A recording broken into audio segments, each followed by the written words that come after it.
sur notre réunion de groupe, alors oui, avant la réunion de groupe, on a eu ce matin la conférence des présidents comme chaque semaine. Et bon, j'ai voulu de manière tout à fait formelle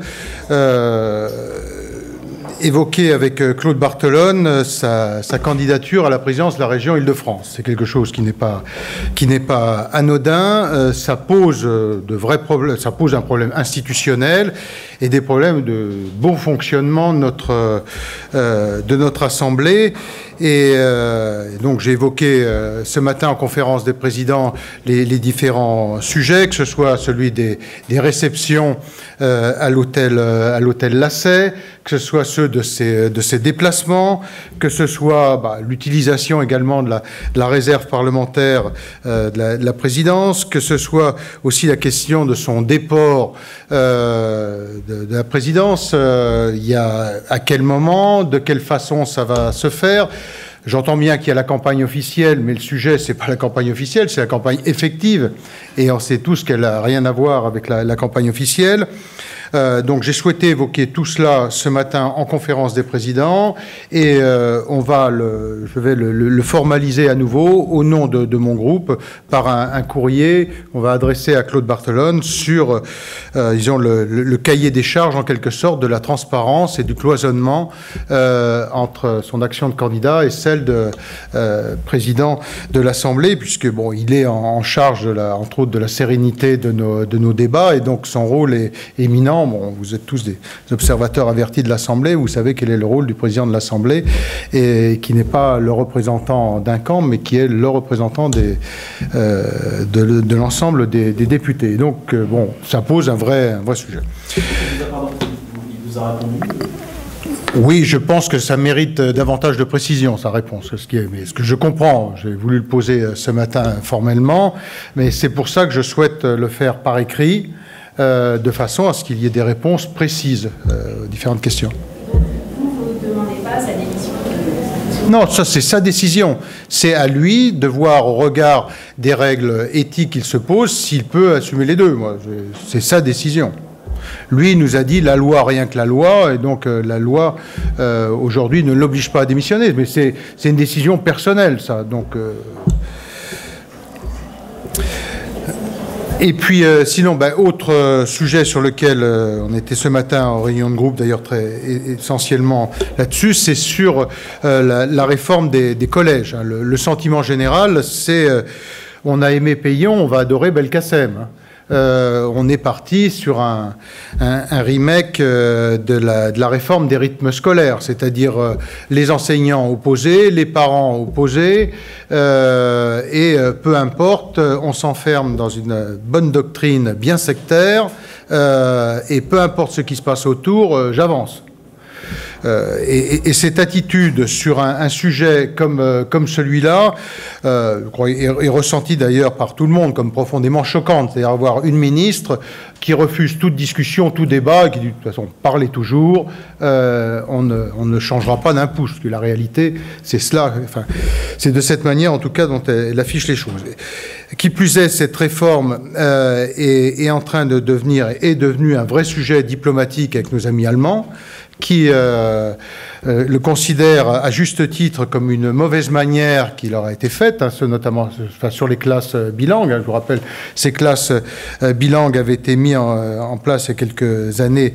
Je pense que c'était au moment d'une commémoration du traité de l'Élysée. Enfin, je ne l'ai plus exactement en tête, mais c'est très mal vécu. On a des réactions très nombreuses des Allemands. On a donc décidé, nous, au titre de l'article 34, alinéa 1er de notre Constitution, de déposer une résolution qui vise au maintien des classes européennes et des classes bilingues. C'est une résolution qui a été prise à l'initiative de Bernard Accoyer et qui va être suivie et soutenue par l'ensemble du groupe. Encore une fois, parce que ce sujet devient un sujet diplomatique de première importance. Voilà ce que je pouvais vous dire. Bon, il y a eu d'autres sujets, mais sur l'essentiel, c'est... Sur la protection de l'enfance, on a un sujet sur Les tests osseux qui visent à être supprimés, on voudrait les remettre. Vous savez, ce sont ces tests qui permettent d'identifier les mineurs des majeurs. Donc, qui sont relativement importants. Donc, on souhaite que cette disposition ne soit pas supprimée. Sinon, sur l'ensemble du texte, on était plutôt favorable. Et sur celui sur la laïcité, on est favorable. Il y avait un sujet sur les camps de vacances, mais qui a été réglé. J'ai vu Roger Gérard Schwarzenberg ce matin. Donc, on votera ce texte.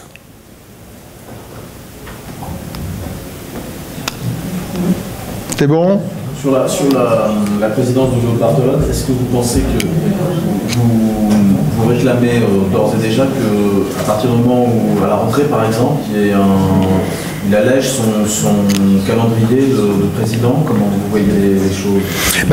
Il y a beaucoup de sujets qui se posent, hein, ceux que j'ai évoqués. Je pense qu'il doit se déporter. Et se déporter, c'est pas pendant la campagne officielle. Parce que la campagne effective, on sait tous qu'elle commence bien avant. Concrètement, elle commence aujourd'hui. Depuis ce week-end, Claude Barthelone est un candidat en campagne. Et donc, à lui de trouver les bonnes réponses, mais pour s'assurer que les réponses soient bonnes, on va coucher les questions sur papier.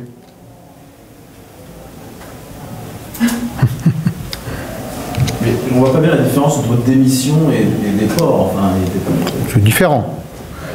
Mais ça, c'est une décision qui lui revient. C'est à lui de savoir s'il a envie d'être candidat totalement investi ou candidat malgré lui. C'est-à-dire de dire, finalement, c'est une roue de secours et en passant, allez, j'essaye de prendre la région Île-de-France, mais si j'y arrive pas, surtout, je conserve l'Assemblée. Mais ça, c'est à lui de décider. Vous pensez que c'est une roue de secours? Le moins qu'on puisse dire, c'est que jusqu'il y a 8 jours, il n'avait pas manifesté un engouement exceptionnel. Je pense qu'il avait d'autres visées que celle d'être candidat à la région Île-de-France. Je pense que ça n'a échappé à aucun d'entre vous.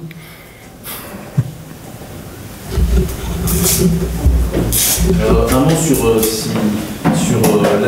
la rencontre entre François Hollande et Fidel Castro. Ça vous évoque quelque chose? Ce qui m'a choqué, c'est de manière concomitante d'avoir François Hollande qui, semble-t-il, fait des pieds et des mains pour rencontrer Fidel Castro, et que de manière concomitante, le président de la République soit absent des cérémonies du 9 mai à Moscou. Qui nous a permis de nous débarrasser des nazis. Je pense qu'il y a sinon une faute, il y a pour le moins une erreur sur le choix de la présence. Les deux auraient été moins choquants. Mais l'absence aux cérémonies du 9 mai à Moscou et parallèlement est à supplier pour avoir un rendez-vous avec Fidel Castro,